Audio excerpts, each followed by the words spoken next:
휴머노이드 로봇이 한 국가의 로봇 기술력을 대표할 수 있었던 시절이 있었습니다. 레인보우 로보틱스의 CEO님의 말을 빌려보면 휴머노이드는 F1 경주차와 유사하다. F1 머신이 트랙이라는 한정된 공간에서 자동차에 현존하는 최고의 기술들이 다 투여가 되어 대회를 통해 검증을 받고 검증된 기술들이 일반 차에 활용되는 선순환되는 구조를 가지고 있듯이 휴머노이드 로봇이 그런 역할을 하고 있다고 생각한다. 사실상 모든 로봇 기술을 아우르는 총체이기 때문입니다. 인공지능 경쟁만큼이나 뜨겁게 달아오른 경쟁 시장이 있습니다. 바로 로보틱스 산업인데요. 미국, 중국 각축전은 이미 시작되었고 휴머노이드가 실제 노동시장에 펄리는 시대가 오고 있습니다. 로봇 산업이 주목받을 만한 일들이 많은 올해와 내년이라고 할 수 있는데요. 글로벌 기업들의 휴머노이드 상용화 시기와 국가들의 정책 동향, 보스턴 다이내믹스의 상장 시기입니다. 24년에서 25년 주요 로봇 기업들의 휴머노이드 시판 및 양산 건수는 최소 10건으로 전망되며 실리콘밸리를 중심으로 7개 이상의 기업이 휴머노이드를 24년 안에 시판한다는 계획을 표명했습니다. 뿐만 아니라 유압 로봇을 상징으로 여겨지던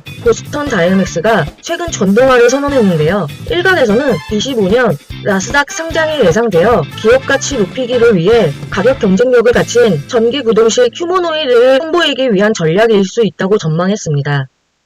전동식은 정밀한 작업이 가능한 것이 특징으로 세밀한 감지 기술로 달걀을 줍거나 인간 보행과 가장 유사한 균형을 잡을 수 있다는 장점이 있고, 반면 유압식은 사람이 가질 수 없는 폭발적인 힘을 낼 수 있습니다. 손가락 크기 유압 부품 가격이 수천만 원을 호가할 정도로 비싸고 정밀한 작업을 수행하기는 어렵다는 점이 한계로 꼽히기도 합니다. 국내에서 이 두 가지 기술을 보유한 기업은 레인보우 로보틱스가 유일합니다. 2009년 전동식 휴보를 먼저 개발했고 이어 유압 구동식을 개발했습니다. 왜 굳이 휴머노이드 로봇을 개발할까요? 정답은 간단합니다. 인간과 유사한 움직임을 가지고 있어 상호작용에 최적화된 형태이기 때문입니다. 즉, 우리의 생활 공간과 환경에 자연스럽게 통합될 수 있고 인간의 작업 환경에 손쉽게 적응할 수 있기 때문입니다. 사람을 위해 설계된 도구, 공간 등을 그대로 활용할 수 있기 때문에 함께 작업하거나 위험한 환경을 대신해 작업을 할 수 있으며 별도로 로봇을 위한 공간을 마련할 필요가 없이 기존 그대로 이용할 수 있다는 장점이 있기 때문입니다. 센서 기술, 모터 기술, 에너지 기술 등 다양한 분야의 발전이 로봇의 성능을 향상시키고 있습니다. 현재 휴머노이드 시장에서 크게 주목받고 있는 기업들이 있는데요.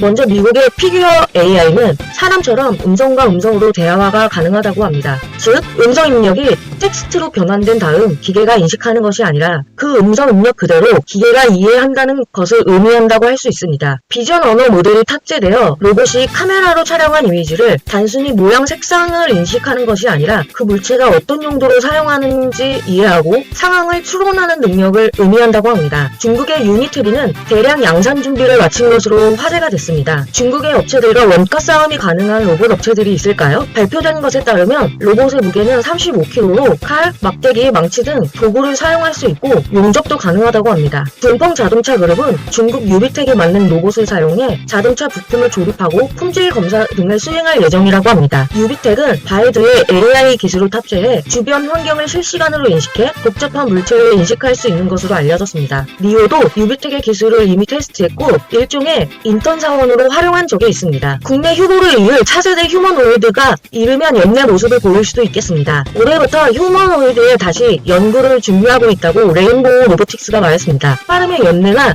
내년 초까지 시제품 정도는 보여줄 수 있을 것이라고 말했습니다. 휴머노이드는 두뇌 발전이 중요합니다. 휴머노이드의 두뇌 발전을 시키기 위해서는 논리적인 데이터 학습이 필요한데 그 방법 중 하나로는 인간의 원격 조절을 통한 데이터 취득이 있습니다. 이 방법은 사람의 운동 능력과 감각 기능을 로봇에 구현함으로써 섬세한 작업이나 복잡한 상황에 대한 대응 능력을 크게 향상할 수 있어 로봇의 활동 영역을 확대시킬 수 있습니다. 다른 하나는 현재 주류가 된 기술로 심투리얼입니다. 로봇이 인간의 행동을 연구하고 따라하는 것을 훈련하는 장소로서 가상세계를 쓰는 것이고 이를 현실 세계에 잘 접목되도록 최적화하는 것으로 가상과 실제를 결합하고 끝없이 반복해 자가 개선하는 것이 로봇이 새로운 작업 환경에 더 효율적으로 적응할 수 있게 하는 미래라고 할 수 있습니다. 정리하면 고성능 컴퓨팅과 AI의 발전으로 LLM은 인간의 언어와 생각을 이해할 수 있게 해주었고 LMM은 우리가 사는 현실의 사물과 특정한 현상을 보고 듣고선 인식할 수 있게 했고, LAM은 로봇이 행동할 수 있게 해주었고, 지연 시간을 줄이기 위해 로봇 자체에 SLM